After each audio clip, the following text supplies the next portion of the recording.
Tal vez es el espíritu.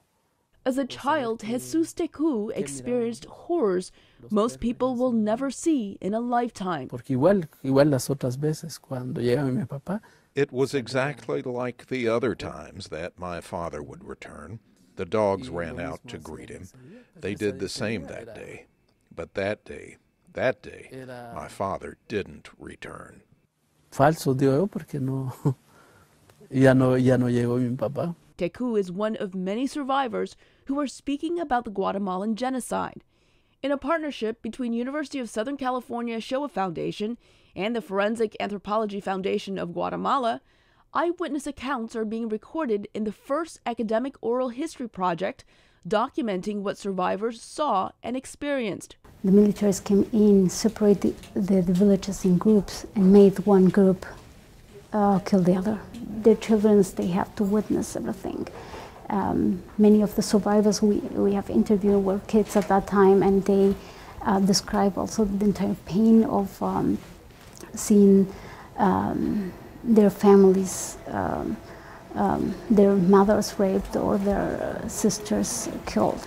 Some 200,000 civilians, mostly indigenous Mayans, were killed during the 36-year civil war, with the peak of the Guatemalan Genocide taking place in the early 1980s, says Sandra Grunier-Domick, consultant for the USC Shoah Foundation.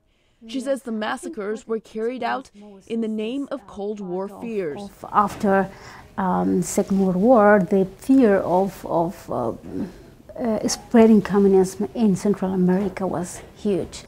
The Shoah Foundation says it is one of the least publicly understood genocides in modern history, and collecting video testimonies will not only preserve the memories of the survivors, but help researchers better understand what happened and why. So far, 30 audio-visual testimonies have been collected in Guatemala, and with enough funding, the hope is to get 100 testimonies by the end of the year.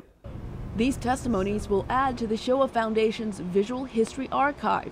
The collection includes some 53,000 testimonies of genocide survivors that span the globe. What are the similarities between different genocides? What is where we can see the first red flags? The aim is to find answers to these questions and to keep the memories of the survivors alive to prevent future genocides.